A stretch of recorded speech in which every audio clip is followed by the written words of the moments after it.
नमस्कार मित्रांनो, स्वागत आहे तुमच्या या व्हिडिओमध्ये. तर आज आपण MPSC ग्रुप सी मेनसाठी सर्व पदांसाठी पॉलिटी हा एक महत्त्वाचा विषय येतो. तर या पॉलिटीच्या एक अतिसंभाव्य प्रश्नसंच आपण घेणार आहोत. म्हणजे असे काही प्रश्न घेणार आहोत की ज्या टॉपिकवर प्रश्न मुख्य परीक्षेत सुद्धा विचारले जाऊ शकतात. यात आपण आज 10 प्रश्नांचा समावेश केला आहे. जर आजच्या या सिरीजला चांगला रिस्पॉन्स आला तर आपण इतर जे काही सब्जेक्ट आहेत तर त्यांचे सुद्धा अशाच पद्धतीने प्रश्नसंच घेणार आहोत, जेणेकरून तुमचा जास्तीत जास्त सराव होईल. ओके, तर सुरू करूया आजच्या लेक्चरला. पहिला प्रश्न आहे, सध्या महाराष्ट्र विधानसभेसाठी डॅश डॅश मतदारसंघ हे अनुसूचित जातीसाठी राखीव आहेत आणि डॅश डॅश मतदारसंघ हे अनुसूचित जमातीसाठी राखीव आहेत. म्हणजे प्रश्न विचारलाय की महाराष्ट्र विधानसभेत किती असे मतदारसंघ आहेत की जी SC साठी राखीव आहेत आणि किती आहेत ते ST साठी राखीव आहेत.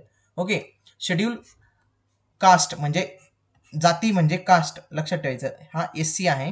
आणि अनुसूचित जमाती ती आला म्हणजे T लक्षात ठेवायचा, हा T. इथं थोडं काही मुलांचं कन्फ्युजन असतं. तर SC आणि ST साठी किती जागा राखीव आहेत, तर हे आपले ऑप्शन्स आहेत. तर याचं योग्य उत्तर आहे 2, 29 आणि 25. तर बघा, महाराष्ट्र विधानसभेत जवळपास आपल्याला 288 जागा बघायला मिळतात. विधानसभेच्या, विधान परिषदेचं नाही. प्रश्न लक्षात ठेवा, विधानसभा विचारलेला आहे. याच्यापैकी एकूण 54 जागांवर आरक्षण आहे, हे सुद्धा तुम्हाला लक्षात येईल. म्हणजे प्रश्न जर असा आला की एकूण किती जागा आरक्षित आहेत, तर एकूण 54 जागा आरक्षित आहेत. त्याच्यापैकी 29 जागा आपल्याला अनुसूचित जातींसाठी बघायला मिळतात म्हणजे SC साठी, आणि 25 जागा या आपल्याला शेड्यूल ट्राईब साठी बघायला मिळतात म्हणजे ST साठी.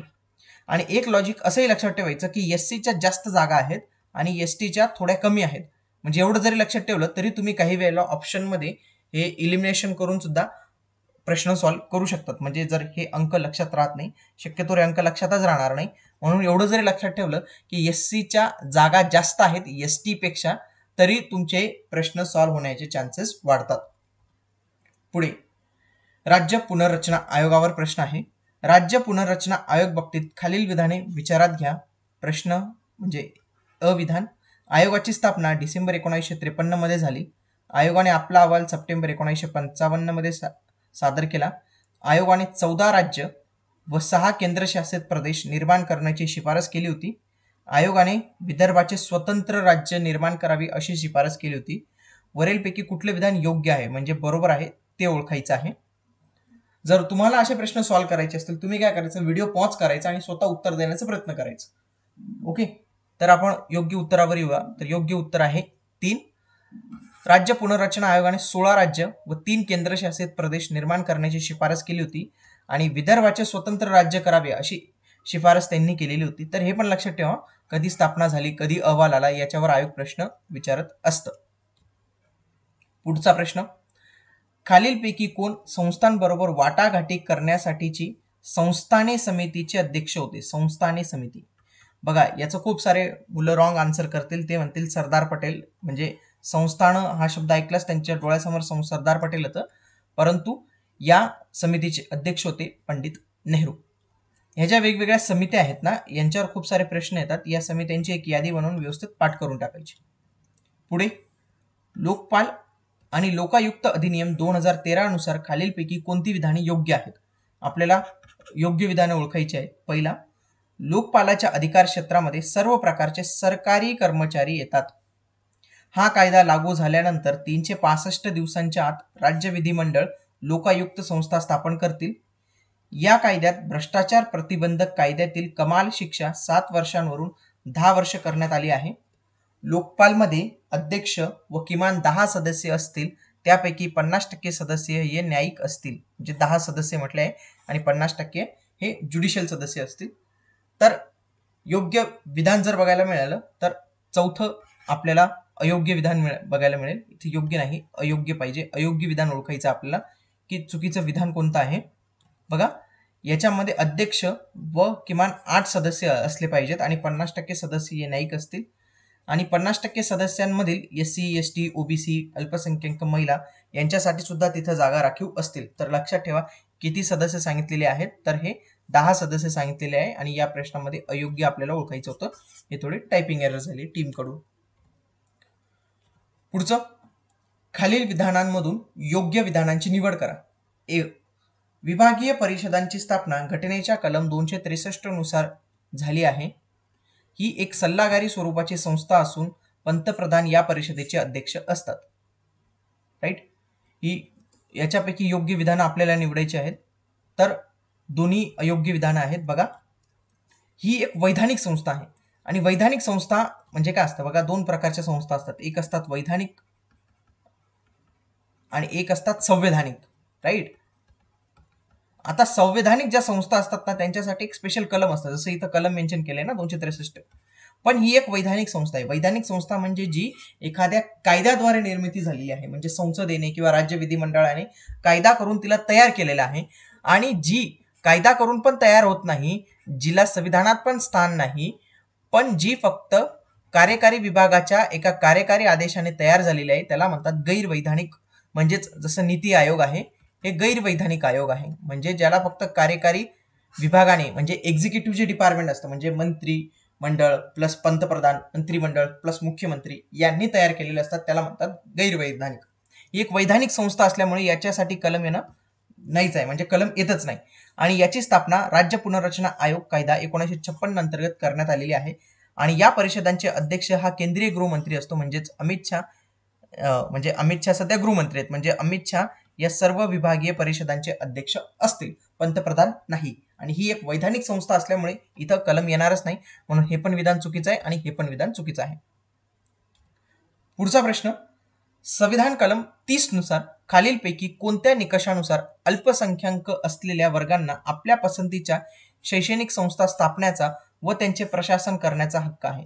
कोणत्या आधारावर म्हटलेला आहे? तर आधार बघा काय आहे, धर्म आणि भाषा. एक नंबर, धर्म व भाषा.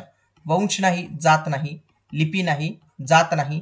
ओके, हे सगळं लक्षात ठेवा. धर्म किंवा भाषा या आधारावर त्यांना अल्पसंख्याक संस्था स्थापन करण्याचा अधिकार आहे. म्हणजे मुस्लिम, ख्रिश्चन, शीख, ईसाई हे सगळे करू शकतात. त्याच्यानंतर एखादी भाषा, अल्पसंख्याकांची भाषा असेल ती सुद्धा ते करू शकतात. तर हे कलम 30 याचं सांगत असतं. पुढे, विशिष्ट मूलभूत हक्कांची अंमलबजावणी करण्यासाठी एखादा विषय जरी राज्य विधिमंडळाच्या अधिकार क्षेत्रात येत असला तरी त्याबाबत कायदे करण्याचा अधिकार फक्त संसदेला असेल, असे राज्यघटनेच्या कुठल्या कलमाअंतर्गत नमूद केलेले आहे? म्हणजे बघा, एखाद्या विशिष्ट मूलभूत हक्कांची अंमलबजावणी करायची असेल आणि तो विषय जरी राज्य विधिमंडळाच्या अधिकार क्षेत्रात येत असेल तरी त्यावर संसदेला कायदा करता येईल फक्त. तर असा कोणतं घटनेचं कलम सांगतं? तर याचा आन्सर आहे कलम 35(4). मूलभूत हक्कांच्या काही तरतुदींना परिणामकारकता देण्यासाठी कायदे, आणि हे कायदे करण्याचा अधिकार फक्त संसदेला आहे. सर समजा असं म्हटलंय कलम 17 मध्ये की अस्पृश्यता पाळायची नाही. मग अस्पृश्यतेसाठी जे काही कायदे असतील तर ते संसद बनवू शकते. पुढचा प्रश्न, उच्च न्यायालयाच्या अधिकार कक्षेत खालीलपैकी कोणती बाब येत नाही? नाही म्हटलंय. मूलभूत हक्कांच्या अंमलबजावणीसाठी आदेश परमादेश काढणे म्हणजे रिट इश्यू करणे. घटनेतील इतर तरतुदींची पायमल्ली झाल्यास आदेश इश्यू करणे म्हणजे रिट इश्यू करणे. मूलभूत कर्तव्यांच्या अंमलबजावणीसाठी आदेश काढणे. कशासाठी? मूलभूत कर्तव्यांसाठी. खालील कोर्टाने दिलेल्या आदेशा विरुद्ध अपील दाखल करून निर्णय देणे. म्हणजे खालील कोर्ट म्हणजे काय? सबऑर्डिनेट कोर्ट जे असतात त्याला म्हटलेलं आहे. ओके, सबऑर्डिनेट कोर्टच्या आदेशाविरुद्ध अपील करून निर्णय दाखल करणे. तर याच्यामध्ये कुठली येत नाही? तर 14. तिसरं काय येत नाही? बघा, मूलभूत कर्तव्य म्हटले ना, मूलभूत कर्तव्य हे ज्युडिशियल नाहीत. म्हणजे हे जे आहेत ना, याची आपण न्यायालयाद्वारे अंमलबजावणी करू शकत नाही. लक्षात ठेवा, मूलभूत हक्कांची करू शकतो, मूलभूत कर्तव्य असतील यांची आपण करू शकत नाही. आणि मार्गदर्शक तत्वे यांची सुद्धा अंमलबजावणी आपण कोर्टाद्वारे करू शकत नाही. म्हणून उच्च न्यायालयाच्या अधिकार क्षेत्रात ही बाब येत नाही. इव्हन तो सुप्रीम कोर्टाच्या अधिकार क्षेत्रात सुद्धा ही बाब येत नाही. एवढं लक्षात ठेवा. पुढे जाऊया, कारण की हे न्याय प्रविष्ट नाही. ओके, पुढचं, भारतीयांना दिले जाणारे हक्क न्यायालयीन निर्णययोग्य जस्टिसिएबल आणि न्यायालयीन निर्णययोग्य नसणारे म्हणजे नॉन जस्टिसिएबल अशा दोन भागांमध्ये विभागलेले असावे अशी शिफारस कोणी केली होती? म्हणजेच जेव्हा आपलं संविधान तयार होत होतं ना, तेव्हा म्हणजे ते असं ठरलं की आपण आपल्या नागरिकांना काय काय अधिकार असावे याच्यासाठी समिती नेमली. आता मग त्यांनी असं पूर्ण लिस्टच तयार केली की हे अधिकार असावे, हे अधिकार असावेत. तर प्रत्येक जण जास्तीत जास्त अधिकार म्हणजे आपल्या नागरिकांना देण्याच्या पक्षमध्ये होतो.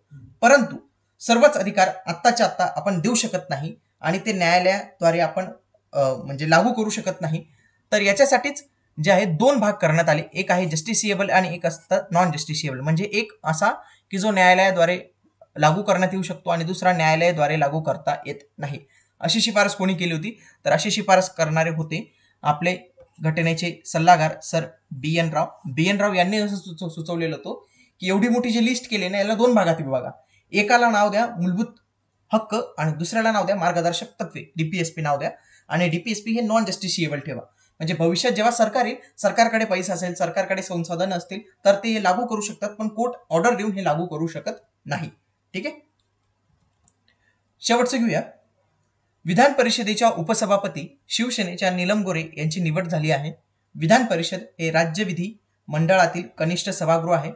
भारतीय राज्यघटनेच्या कलम क्रमांक 169 नुसार एखाद्या राज्यात विधान परिषदेची निर्मिती करता येते.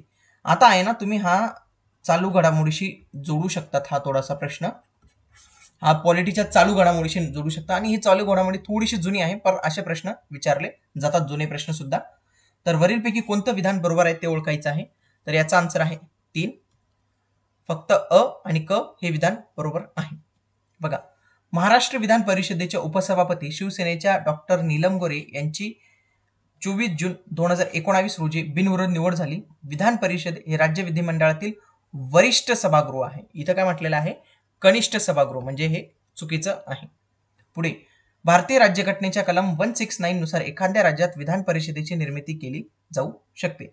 आता विधान परिषदेची निर्मिती करण्याची एक वेगळी प्रोसेस असते. त्याच्यामध्ये राज्यांना इनिशिएटिव्ह घ्यावा लागतो आणि शेवटची मान्यता जी आहे ती संसदेकडून देण्यात येते.